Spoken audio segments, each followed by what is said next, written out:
Hello students, नमस्कार। Chemistry की online class में आप सब बच्चों का हार्दिक स्वागत है। मैं उम्मीद करता हूं आप घर पे सुरक्षित होंगे और सेफ होंगे। बिना बात किए हम अपने चैप्टर को स्टार्ट करते हैं। हम बात कर रहे थे चैप्टर सेकंड। उस चैप्टर का नाम था भाई सॉल्यूशन, और सॉल्यूशन में हमने सांद्रता इकाई की बात की थी। आज ताप निर्भर सांद्रता इकाई, मतलब वे सांद्रता इकाइयाँ जो ताप पर निर्भर करती है, वे कंप्लीट हो जाएंगी। उसके बाद हम बात करेंगे ताप मुक्त सांद्रता इकाइयों की। तो हमारे पास लास्ट टॉपिक रह गया था, एक बार वापस रिवाइज कर देता हूँ। सबसे पहले पढ़ाया था मैंने आपको आयतन प्रतिशतता। मैंने कहा था कि ऊपर वाली टर्म सोल्यूट के लिए होती है और नीचे वाली टर्म सॉल्यूशन के लिए होती है। तो मैंने कहा था विलय का आयतन अपॉन विलियन का आयतन इंटू 100 आयतन प्रतिशतता कहलाएगी, उसकी कोई इकाई नहीं होगी। फिर पढ़ाया था आपको भार आयतन प्रतिशतता। मैंने कहा था विलय का भार ग्राम में अपॉन विलियन का आयतन लीटर मिलीलीटर में इंटू 100। कहा था इसकी इकाई क्या होगी, वेट पर लीटर या वेट पर मतलब ग्राम पर लीटर या ग्राम पर मिलीलीटर, वो डिपेंड करती है कि आपने इकाई कौन सी ली है। फिर बताई थी आपको मोलरता के बारे में। मोलरता क्या होती है, 1 लीटर विलियन में घुले हुए विलय के ग्राम मोलों की संख्या को बोलते हैं मोलरता। फिर बताई थी नॉर्मलता कि 1 लीटर विलियन में घुले हुए विलय के ग्राम तुल्यांकों की संख्या कहलाती है नॉर्मलता। फिर बात कर रहे थे हम पीपीएम की। मैंने कहा था अगर आप 10⁻6 से मल्टीप्लाई करते हो तो W बाई मतलब मिलियन आ जाएगा। अगर 10⁹9 लेते हो आप तो आ जाएगा पीपीवी। क्लियर है। हम जो बात कर रहे थे वो बात कर रहे थे लास्ट सांद्रता इकाई, और वो सांद्रता इकाई अपने पास है फॉर्मूला। इसे दिखाते हैं कैपिटल एफ से। इसे किस दिखाते हैं भाई, कैपिटल एफ से। मैंने आपको परिभाषा बताई थी कि 1 लीटर विलियन में घुले हुए विलय के ग्राम सूत्रभारों की संख्या, क्या बोला था मैंने कि 1 लीटर विलियन में घुले हुए विलय के ग्राम सूत्रभारों की संख्या को बोलते हैं फॉर्मूला। यानी फॉर्मूला बराबर क्या होगा, विलय के ग्राम सूत्रभारों की संख्या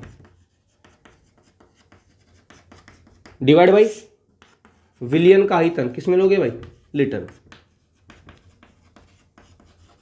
यही था कि 1 लीटर विलियन में उपस्थित विलय के ग्राम सूत्रभारों की संख्या को क्या बोलते हैं, फॉर्मूला। इसे किसे दिखाते हैं अपन, कैपिटल एफ से। मैंने कहा था सूत्रभारों को क्या बोलते हैं इंग्लिश में, फॉर्मूल। क्या बोलते हैं, फॉर्मूल। और इसे कैसे लिखा जाता है, स्मॉल एफ और सफिक्स में क्या लगाते हैं भाई, एन। या एन क्या है, स्मॉल एन क्या होता है भाई, मोल। और मोल किसके हैं, फॉर्मूल। पूरा नाम क्या होगा इसका, फॉर्मूल। और फॉर्मूल को हिंदी में बोलते हैं अपन सूत्रभार। भाई आप जानते हो मोल को किसे दिखाते हैं स्मॉल एन से, तो ए सफिक्स को किसे दिखाएंगे, फॉर्मूल। ये क्या होता है इसका मतलब, सूत्रभार। बताऊंगा आपको मैं। अब देख तो अब आप देखो कि फॉर्मूला किस प्रकार बनता है। तो कैपिटल एफ बराबर क्या होगा, इसको क्या लिख सकता हूं मैं, small f suffix n divide by क्या आ जाएगा, विलियन का आयतन, किसमें ले लोगे आप, लीटर में। क्योंकि आप जानते हो वी फॉर वॉल्यूम, और नीचे क्या लिख दिया, एल, लीटर में। चूंकि हम जानते हैं कि स्मॉल एफ सफिक्स एन, देखो आपने पढ़ा कि मोल बराबर क्या था, वेट बटा मोलर मास, बताया था आपको। फिर इक्विवेलेंट बराबर क्या था, वेट बटा इक्विवेलेंट मास, था कि नहीं था। इसी प्रकार एफ एन बराबर होता है वेट अपॉन फॉर्मूला मास। इसे क्या बोलते हैं, इसे बोलते हैं फॉर्मूला मास। पढ़ाया जाता है आपको 11th में, इसे बोलते हैं फॉर्मूला मास। इसे बोलते हैं ग्राम सूत्रभार। क्या बोलते हैं, एक तो होता है अणुभार और एक होता है सूत्रभार। इसे बोलते हैं फॉर्मूला मास, हिंदी में बोलते हैं इसे सूत्रभार। क्या बोलते हैं इसे, सूत्रभार। इसका हिंदी में नेम क्या होता है भाई, सूत्रभार। हम जानते हैं कि मोल बराबर होता है वेट बटा मोलर मास। हम जानते हैं इक्विवेलेंट बराबर क्या होता है, वेट बटा इक्विवेलेंट मास। तो बताओ एफ एन यानी फॉर्मूल क्या होगा, वेट अपॉन फॉर्मूला मास। तो इस यानी इसका मतलब क्या होगा, वेट अपॉन फॉर्मूला मास। इस वैल्यू को यहां पुट कर दूं मैं, तो बताओ फॉर्मूला क्या बन के आएगी। अगर इस वैल्यू को यहां पुट करता हूं तो बताओ क्या बनेगा, wait upon formula mass into volume, किस में ले लोगे आप, लीटर में। अब आप कहोगे सर फॉर्मूला मास क्या है, हमने वहां पर क्या कहा था, इक्विवेलेंट मास बराबर क्या था भाई, molar mass divide by n factor. ये तो था भाई।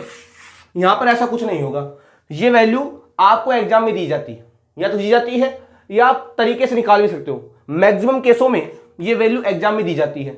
बाकी मैं आपको बता दूं, फॉर्मूला से ना तो क्वेश्चन आया है ना कभी आने वाला है। फॉर्मूला से कोई क्वेश्चन पूछा नहीं जाता, लेकिन ये एक सांद्रता इकाई है, इसलिए इसकी हमको चर्चा करनी पड़ती है। और ये जो एफएम का मास है, एफएम को क्या बोलते हैं, फॉर्मूला मास। इसकी वैल्यू आपको एग्जाम में दी जाएगी। क्लियर है। अब अगर मान लो मिलीलीटर में चेंज करना है तो ऊपर किससे मल्टीप्लाई कर दोगे आप, 1000 से। इस प्रकार क्या बन के आ जाएगा, फॉर्मूला का। देखो एक साथ कैसे लिखेंगे, एक साथ कैसे लिखेंगे भाई, हम क्या जानते हैं भाई, एफ बराबर क्या होगा भाई, स्मॉल एफ सफिक्स एन, नीचे क्या आ जाएगा भाई, वॉल्यूम लीटर में। हम जानते हैं, चूंकि हम क्या जानते हैं, एफ एन बराबर क्या होता है, भाई, weight upon formula mass. Put कर दो वैल्यू को यहाँ पे, तो weight upon f m into volume, किसमें ले लोगे, लीटर में। अगर आपको मिलीलीटर में लेना है तो ऊपर किससे मल्टीप्लाई कर दो, 1000 upon f m into volume, किसमें आ जाएगा, मिलीलीटर में। ये होता है भाई फॉर्मूला का कंप्लीट फॉर्मूला। इसको बोलते हैं फॉर्मलता। क्लियर है? बात समझ में आ गई आपको कि फॉर्मलता क्या होगी और किस प्रकार निकाल जाएगी। और ये जो वैल्यू है, अगर इसको मैं बात करूं तो ये होता है ऑब्जर्व मोलिकुलर मास। देखो मोलर मास हमारे पास दो होते हैं, एक तो होता है थ्योरेटिकल, उसे बोलते हैं हम सैद्धांतिक, जो आप निकालते हो, और एक होता है ऑब्जर्व, यानी जिसे निकाला जाता है प्रयोगों से। अब प्रयोग तो आप एग्जाम में करने वाले हो नहीं, तो ये मान आपको एग्जाम में दिया जाएगा और ये वैल्यू तो आपको पता होती है, तो इस वैल्यू को पुट करो यहाँ पे, क्या निकल के आ जाएगा आपके पास? फॉर्मूला। अगर आपसे कोई पूछ ले कि फॉर्मूला मास क्या है, तो कह देना ऑब्जर्व मोलिकुलर मास, यानी प्रायोगिक मोलिकुलर जो मास होता है उसे क्या बोलते हैं? उसे क्या बोलते हैं? Formula mass. उसे क्या बोलते हैं? Formula mass. क्लियर है कि जो प्रयोगों से निकाला गया है उसे बोलते हैं एम ऑब्जर्व या उसे बोलते हैं फॉर्मूला मास। क्लियर है? और ये वैल्यू आपको एग्जाम में दी जाएगी, उस वैल्यू को यहां पे रखना है और क्या निकाल लोगे आप? फॉर्मलता। क्लियर है? तो ये थी अपने पास ताप निर्भर सांद्रता इकाइयां। क्लियर है? सारी इकाइयां मैंने आपके साथ डिस्कस कर ली है और उनका आपस में इंटर कन्वर्जन मैंने आपको बता दिया है। कोई डाउट? अब हम जो बात करने वाले हैं वो बात करेंगे ताप मुक्त, यानी टेम्परेचर इंडिपेंडेंट। किसकी बात करेंगे भाई?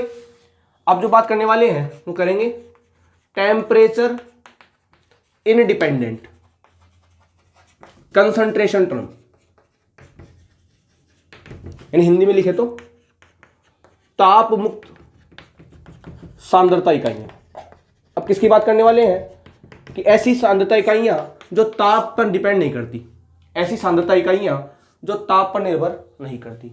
अगर मैं पिछले वाले लेक्चर की बात आपको बताना चाहूं तो मैंने कहा था कि जिनमें आयतन संबंधी कोई टर्म उपस्थित होंगी वे सारी इकाइयां ताप पर निर्भर करेंगी, और जिनमें आयतन अनुपस्थित होगा वे क्या होंगी भाई?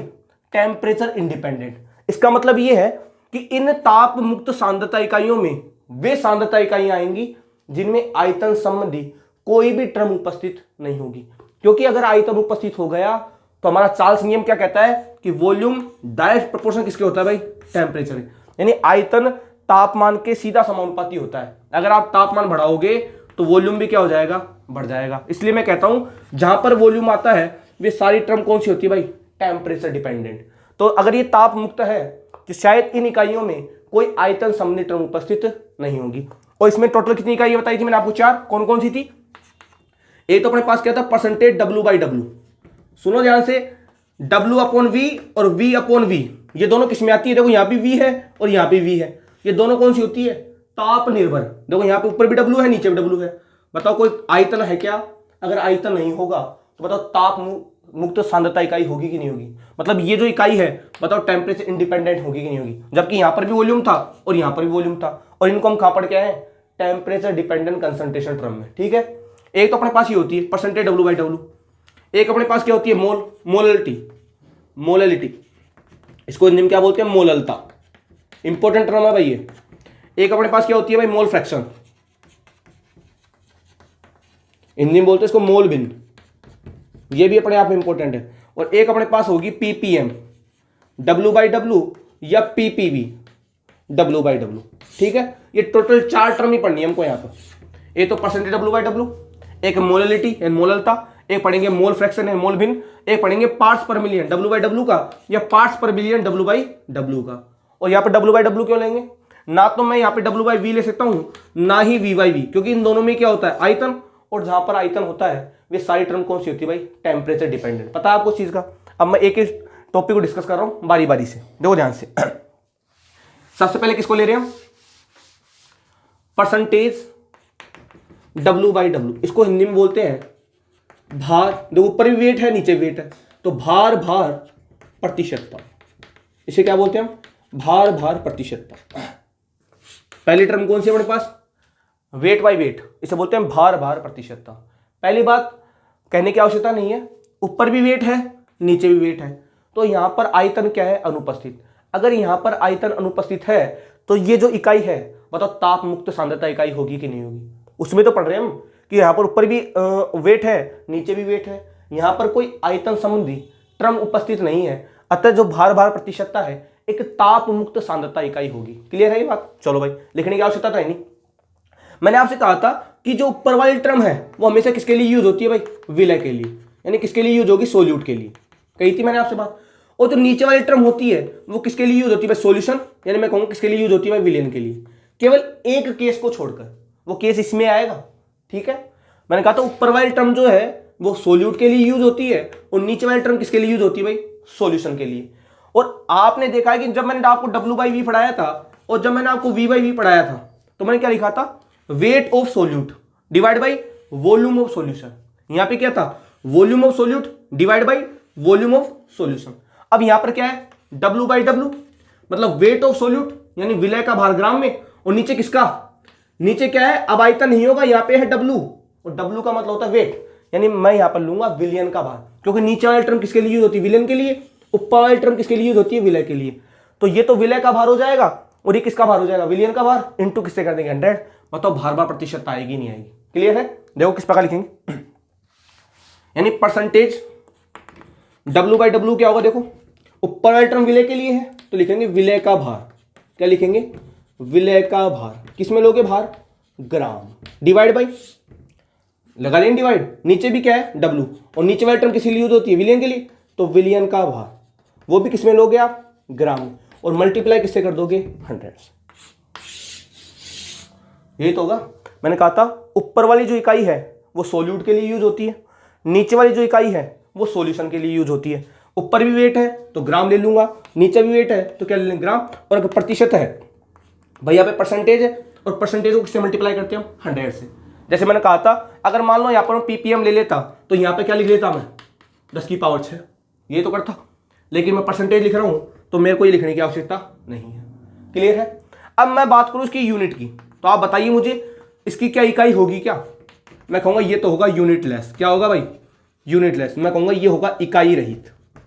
बताओ इसकी कोई इकाई हो सकती है क्या, अरे होगी कहाँ से, ऊपर भी ग्राम नीचे भी ग्राम, बताओ ग्राम से ग्राम कैंसिल होगा कि नहीं होगा, और जब ग्राम से ग्राम ही कैंसिल हो गया, अरे सोचो ना ऊपर भी वेट है और नीचे भी वेट है, जब ऊपर और नीचे सेम सांद्रता आ रही है तो बताओ कैंसिल होगी कि नहीं होगी। तो बताओ ऐसी जो इकाई है यानी जो भार भार प्रतिशतता है, बताओ इकाई रहित होगी कि नहीं होगी, होगी। अगर आपको परिभाषा लिखनी, परिभाषा क्या लिखोगे, क्या लिखोगे परिभाषा, विलयन का भाग ग्राम में, यानी 1 ग्राम विलयन में उपस्थित विलय की ग्राम में मात्रा, वो 1 ग्राम नहीं भाई, आप इसको 100 मानोगे ना। जैसे हमने भार आयतन प्रतिशतता की बात की थी तो हमने विलयन का आयतन क्या माना था भाई 100 ml। अब यहाँ पे आयतन नहीं है, यहाँ पे है भार, तो भार कितना मानोगे आप 100 ग्राम, कितना मानोगे भाई 100 ग्राम।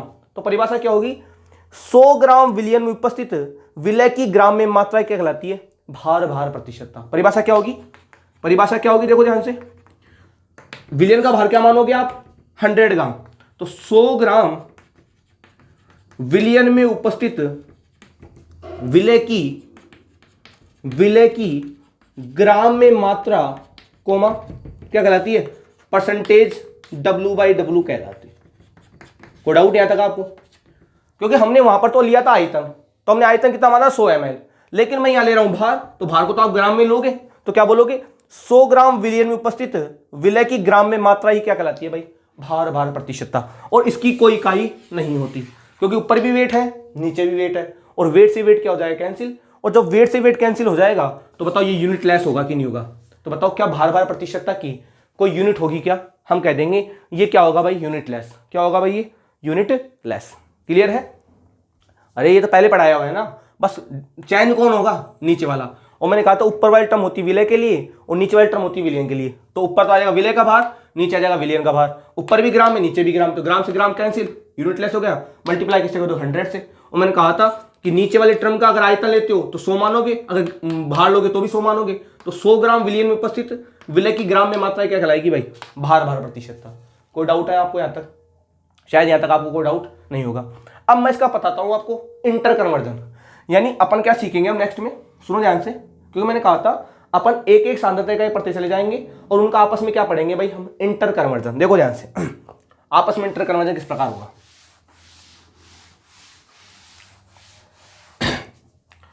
हम पढ़ रहे हैं रिलेशन बिटवीन को ऐसे लिखते हैं, between percentage W/W comma percentage W/V and percentage V/V, यानी हम भार भार प्रतिशतता, भार आयतन प्रतिशतता और आयतन आयतन प्रतिशतता में आपस में क्या देख रहे हैं संबंध। मतलब ये तीनों टर्म्स आपस में किस प्रकार संबंधित होंगी। ठीक है, यानी हम क्या देखना चाहते हैं, भार भार प्रतिशतता, भार आयतन प्रतिशतता और आयतन आयतन प्रतिशतता में आपस में संबंध। ठीक है, हम क्या जानते हैं भाई, हम ये जानते हैं कि परसेंटेज डब्ल्यू बाई डब्ल्यू क्या होता है भाई। अब तो मैं इंग्लिश में लिख सकता हूं, ऊपर वाली टर्म किसके लिए, सोल्यूट के लिए, और नीचे वाली टर्म किसके लिए भाई, सॉल्यूशन के लिए। तो मैं क्या लिख सकता हूं, डब्ल्यू, डब्ल्यू किसका है भाई, सोल्यूट का। पता है ना आपको, सोल्यूट को बोलते हैं निम्बिल है। नीचे क्या आएगा, डब्ल्यू। अब डब्ल्यू किसका होगा, सॉल्यूशन का। इस प्रकार लिखते हैं सॉल्यूशन को, SOL, और ऊपर लगा सकते हो आप स्मॉल n, इसे बोलते हैं सॉल्यूशन। ठीक है, क्योंकि हमको पता है ऊपर वाली टर्म है सोल्यूट के लिए, तो वेट किसका होगा, सोल्यूट क्या। नीचे वाली टर्म किसके लिए, सॉल्यूशन के लिए, तो वेट किसका होगा, सॉल्यूशन। मल्टीप्लाई किससे कर दोगे आप, 100 से। ये हमने पढ़ा है कि विलय का भार ग्राम में, विलियन का भार ग्राम में, मल्टीप्लाई 100 क्या होगा, भार भार प्रतिशत है। जानते हो आप इस चीज को। हम ये जानते हैं, चूंकि हम क्या जानते हैं कि डेंसिटी बराबर क्या होता है, वेट बटा मोलर, वो वेट बटा क्या होता है, वॉल्यूम। घनत्व बराबर क्या होता है, द्रव्यमान बटा आयतन। तो अगर यहां से मैं वेट निकालूं तो बताओ घनत्व इंटू आयतन आएगा नहीं आएगा भाई। हम जानते हैं कि घनत्व बराबर क्या होता है, द्रव्यमान बटा आयतन। तो अगर यहां से मैं द्रव्यमान निकालूं, वेट निकालूं, तो बताओ आपस में मल्टीप्लाई होंगे ही नहीं होंगे। अगर ये वेट अगर मैं सॉल्यूशन का ले लूं, अगर ये वेट मैं अगर विलियन का ले लूं, तो बताओ डेंसिटी विलियन की होगी कि नहीं होगी भाई। अगर आपने वेट ही सॉल्यूशन का लिया है तो डेंसिटी विलियन की होगी, तो बताओ वॉल्यूम भी किसका होगा, विलियन का। पता है ना आपको चीज का कि डेंसिटी बराबर होता है वेट अपॉन वॉल्यूम। अगर मेरे को वेट निकालना है तो डेंसिटी इंटू वॉल्यूम, और मैं कह रहा हूं कि वेट किसका है, ये विलियन का, तो डेंसिटी भी किसकी होगी, विलियन की, और आयतन भी किसका होगा, विलियन का। बताओ इस डब्ल्यू सॉल्यूशन को, देखो डब्ल्यू सॉल्यूशन है कि नहीं, इस डब्ल्यू सॉल्यूशन की जगह बताओ ये वाला टर्म मैं यहां पे यूज कर सकता हूं, नहीं कर सकता। यानी यहां इस डब्ल्यू की जगह क्या रख सकता हूं मैं, डेंसिटी इंटू वॉल्यूम, और वो किसकी है भाई, सॉल्यूशन की। ध्यान रखना इस चीज का। तो देखो क्या लिखेंगे इसको, अगर इस वैल्यू को मैं अगर यहां रखता हूं तो क्या होगा, इसको साइड में लिख देता हूं भाई, थोड़ी जगह हो जाएगी अपने पास, इधर लिख देते हैं। क्योंकि हम क्या जानते हैं, डेंसिटी इक्वल टू होता है वेट अपॉन वॉल्यूम। तो वेट बराबर क्या होगा, डेंसिटी इंटू वॉल्यूम। अगर ये वॉल्यूम सॉल्यूशन का है तो ये भी सॉल्यूशन की होगी डेंसिटी, और वॉल्यूम भी किसका होगा भाई, सॉल्यूशन का। तो इस टर्म को यहां पुट कर दें तो बताओ परसेंटेज डब्ल्यू बाई डब्ल्यू क्या बनेगा, ऊपर तो जाएगा वेट ऑफ सोल्यूट, ठीक है, नीचे क्या आ जाएगा भाई, volume of solution into density of solution. Multiply किससे कर दोगे आप, 100 से। ये तो करोगे 100, तो ऐसे कैसे है, इसकी जगह क्या लिख दिया मैंने, इसकी जगह लिख दिया कि density into solution into volume in solution. अब आप देखो इस टर्म को देखना, यहां से इस टर्म को क्या बोलते हैं हम जानते हो ना, इस टर्म को क्या बोलते हैं, क्योंकि percentage W by V, percentage W by V क्या होता है, weight of solute upon volume of solution multiply क्या होता है, 100। देखो ये टर्म ये है कि नहीं, wait of solute divide volume of solution multiply 100। यानी ये जो टर्म है वो किसके बराबर होगी भाई, परसेंटेज डब्ल्यू बाई वी के। तो बताओ इसको क्या लिख सकता हूं मैं, percentage W by V divide में क्या जाएगा, डेंसिटी ऑफ सॉल्यूशन। क्लियर है, बताओ आपस में रिलेशन आया कि नहीं आया। ये हो गया परसेंटेज डब्ल्यू बाई डब्ल्यू और परसेंटेज डब्ल्यू बाई वी में आपस में रिलेशन। वापस समझा देता हूं, वेट है सोल्यूट का, वेट है सॉल्यूशन का, मल्टीप्लाई 100। हम जानते हैं कि घनत्व बराबर द्रव्यमान बटा आयतन। तो द्रव्यमान बराबर क्या आएगा, घनत्व इंटू आयतन। अगर आप द्रव्यमान विलियन का ले रहे हो तो घनत्व भी विलियन का होगा और आयतन भी विलियन का होगा। तो इसकी जगह मैं इसको लिख सकता हूं आयतन इंटू घनत्व। आप जानते हो weight solute divide by volume of solution into 100 बराबर क्या होता है, percentage W by W V लिख दी। बताओ डिवाइड में डेंसिटी सॉल्यूशन है कि नहीं, बताओ फॉर्मूला बन के आया नहीं आया। ये फॉर्मूला क्या दिखा रहा है आपको, परसेंटेज डब्ल्यू बाई डब्ल्यू और परसेंटेज डब्ल्यू बाई वी में आपस में रिलेशन। हम जानते हैं, हम क्या जानते हैं कि परसेंटेज जो डब्ल्यू बाई वी है वो होता है percentage V by V into density of solute. पढ़ाया था मैंने आपको। हम क्या जानते हैं कि परसेंटेज जो डब्ल्यू बाई वी है वो क्या होता है, percentage V by V into density of solute. तो इस वैल्यू को अगर मैं यहाँ पुट करूंगा तो बताओ क्या बन के आएगा, ऊपर लिख देता हूं। अगर इस वैल्यू को मैं यहाँ पुट करूंगा तो क्या आएगा, परसेंटेज डब्ल्यू बाई डब्ल्यू क्या बन के आ जाएगा, इसको लिख देते हैं पहले तो, percentage W by V upon density of solution. अगर परसेंटेज डब्ल्यू बाई वी किसके बराबर है, percentage V by V into density of solute divide by density of solution. बताओ रिलेशन में क्या आएगी, नहीं है, बताओ आपस में कोरिलेट हुए कि नहीं हो गए कोरिलेट, कि परसेंटेज डब्ल्यू बाई डब्ल्यू किसके बराबर होगा, percentage W by V upon density of solution equal to percentage V by V into density of solute divide by density of solution. क्योंकि हम जानते हैं परसेंट डब्ल्यू बाई वी किसके बराबर होता है, percentage V by V into density of solute. Put कर दी वैल्यू, बताओ रिलेशन में क्या आएगा नहीं है। ध्यान से देख लो इस रिलेशन को। और मैंने कहा था कि आप एक एक रिलेशन को थोड़ा ध्यान रखना, क्योंकि ये सब रिलेशन आने वाले हैं और इस मैंने ये भी कहा था आपको कि हम एक सांद्रता इकाई को पढ़ते हुए उनका आपस में क्या पढ़ेंगे भाई, इंटर कन्वर्जन। तो कुछ ही नया नहीं किया मैंने कुछ भी, बस उन्हीं टर्म को इधर उधर अरेंज करके कुछ नए रिलेशन डेवलप किए हैं। ये आपको बुक में नहीं मिलेंगे, ये अपने वेल डेवलप है। हमने कॉन्सेप्ट को सीखा है और उनका आपस में यूज करके इस प्रकार के रिलेशन बनाए। तो यहां तक शायद आपको डाउट नहीं होगा। ये था अपने पास रिलेशन बिटवीन परसेंटेज यानी भार भार प्रतिशतता, भार आयतन प्रतिशतता और आयतन आयतन प्रतिशतता में आपस में संबंध। ठीक है, मान लो अगर आपको W/V की वैल्यू दी हुई है और आपसे W/W की वैल्यू पूछ रहा है तो आप इससे ले लें। मान लो आपको परसेंटेज V/V की वैल्यू दी हुई है और आपसे W/W पूछ रहा है, इससे ले लेना। और मान लो अगर ये दे के ये पूछे तो इससे निकाल लेना। मतलब ये तीनों संबंध को आप काम में लेकर किसी भी प्रकार का न्यूमेरिकल सोल्व कर सकते हो। कोई डाउट यहां तक आपको? चलो भाई, ये हो गई अपने पास पहली टर्म। उस टर्म का नाम था भार भार प्रतिशतता, यानी 100 ग्राम विलयन उपस्थित विलय की ग्राम में मात्रा क्या कहलाती है, भार भार प्रतिशतता। इनकी जितने भी न्यूमेरिकल्स है वो मैं आपको एक्सरसाइज के द्वारा सोल्व करवाऊंगा। अभी पहले मैं आपको थ्योरेटिकल मैटर कंप्लीट करवा रहा हूं। ठीक है, अगली टर्म की बात कर लेते हैं इससे रिलेटेड। वो तो बिल्कुल ही सिंपल है, उसमें वो डाउट ही नहीं। पहले उसको सोल्व कर लेते हैं। क्या पढ़ेंगे, PPM W/W and PPB W/W। इसको जानते हो क्या कहते हैं? इसको बोलते हैं पार्ट्स पर मिलियन। इसको क्या बोलते हैं हम, पार्ट्स पर बिलियन। ठीक है, पता है आपको कि जब हमने परसेंटेज W/W देखा था तो हमने कहा था कि वेट ऑफ सोल्यूट है divide by weight of solution है और मल्टीप्लाई किससे किया था आपने, 100 से, क्योंकि यहां लिखा हुआ था परसेंटेज।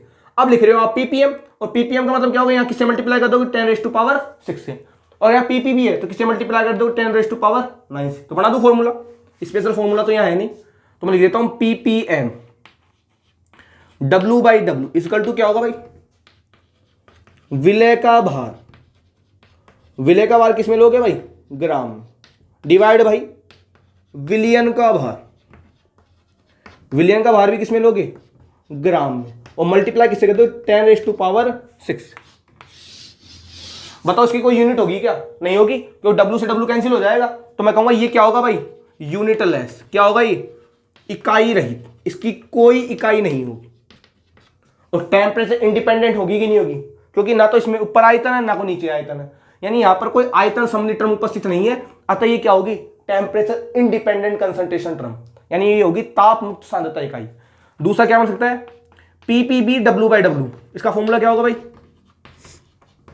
विलय का भार किसमें लोगे, ग्राम में, डिवाइड बाई विलियन का भार किसमें लोगे, ग्राम में, और मल्टीप्लाई किससे कर दो, 10⁻9। ये लो, ये भी क्या होगा, यूनिट लेस। इसकी भी क्या होगी, इकाई रहित होगा, इसकी भी कोई इकाई यहां पे प्रेजेंट नहीं, क्योंकि ऊपर भी W है नीचे भी W है, W से W कैंसिल, बताओ यूनिट लेस होगा कि नहीं होगा। क्लियर है, सिंपल थी, क्योंकि हम परसेंटेज W/W को जानते थे, तो PPM निकालना PPB निकालना बिल्कुल आसान है। क्लियर है, ये अपने पास है नेक्स्ट सांद्रता इकाई, बिल्कुल सिंपल है। मैंने आपसे कहा था ये बिल्कुल मैथमेटिकल पोर्शन है। जब आपको एग्जाम्पल दिए जाएंगे तो एग्जाम्पल बिल्कुल सिंपल आते हैं बोर्ड एग्जाम में, बस आपको वैल्यू रखनी पड़ती है, पुट करोगे वैल्यू, आंसर आपके सामने आ जाएगा। और ध्यान रखना, जब भी आप आंसर एग्जाम में लिखोगे तो जिसकी यूनिट है उसकी तो यूनिट लिखोगे, और जिसकी यूनिट नहीं है उसकी कोई यूनिट आप नहीं लिखोगे भाई। अपनी मर्जी से कोई यूनिट नहीं लगानी है, जो यूनिट लेस है वो यूनिट लेस ही रहेगा, और जो यूनिट कंटेन है यानी जिसकी यूनिट होती है उसकी आपको यूनिट लगाना अनिवार्य है भाई।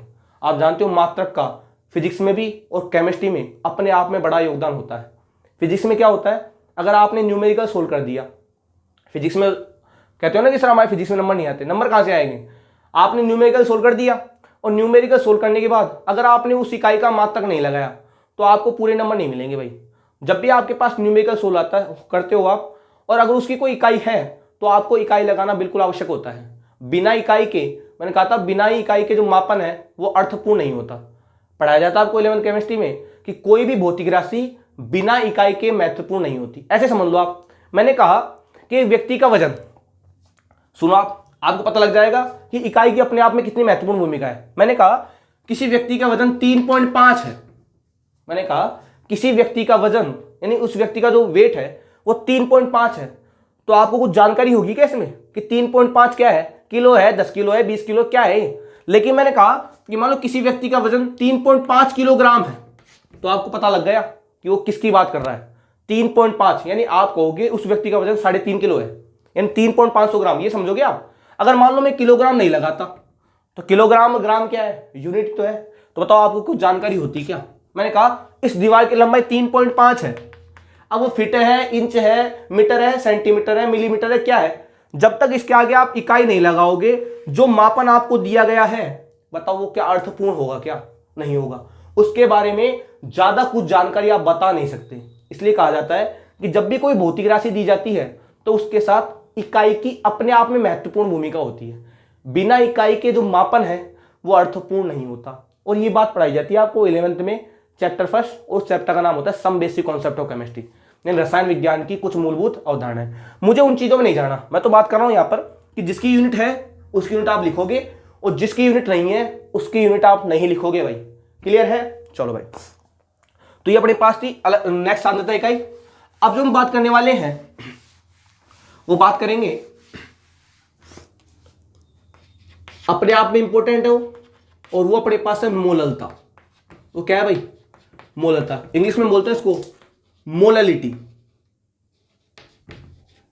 देखो एक तो होती है मोलरता, बताया था मैंने आपको, और एक होती है मोललता।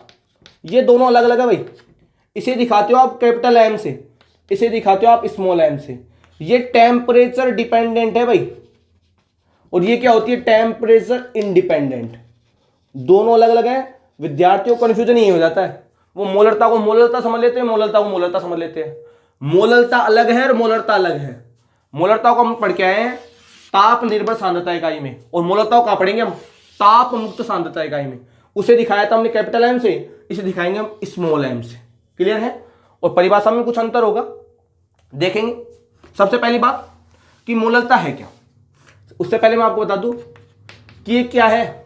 यह है टेम्परेचर इंडिपेंडेंट, यानी यह है ताप मुक्त सांद्रता इकाई। क्या है ये? ताप मुक्त सांद्रता इकाई। क्या है भाई ये? ताप मुक्त सांद्रता इकाई, यानी ये इकाई ताप पर निर्भर नहीं करेगी। अगर ये इकाई ताप पर निर्भर नहीं करेगी तो आप कह सकते हो कि मोललता में कोई आयतन संबंधी टर्म उपस्थित नहीं होगी। इसे स्मॉल एम से किसे दिखाया जाता है? इसे दिखाया जाता है भाई स्मॉल एम से, यानी मोललता को स्मॉल एम से प्रदर्शित किया जाता है। जबकि मोललता को किसे दिखाते हैं हम? कैपिटल एन से। नॉर्मलता को दिखाते हैं कैपिटल एन से, फॉर्मलता को दिखाते हैं कैपिटल एस से, और मोललता को किसे दिखाओगे आप? स्मॉल एम से। ध्यान रखना, ये दिखाएगा मोललता को और ये दिखाएगा मोलरता को। ये होगी टेम्परेचर डिपेंडेंट और ये होगी टेम्परेचर इंडिपेंडेंट। अगले वाले लेक्चर में हम डिस्कस करेंगे भाई मोललता के बारे में कि मोललता क्या होती है। उसके बाद हमारे पास एक सांद्रता इकाई रह जाएगी, उस सांद्रता इकाई का नाम होगा भाई मोल भिन्न। उसके बाद हम पढ़ेंगे हेनरी का नियम और राउल्ट का नियम, और फिर हमारा एक टॉपिक और बच जाएगा अणु संख्या गुणधर्म, कोलिगेटिव प्रॉपर्टी ऑफ सॉल्यूशन, यानी अणुओं के अणु संख्या गुणधर्म। उसके बाद आपका एक जो चैप्टर है, छोटा चैप्टर, ज्यादा बड़ा चैप्टर है नहीं, वो फिनिश हो जाएगा भाई। जब तक के लिए धन्यवाद।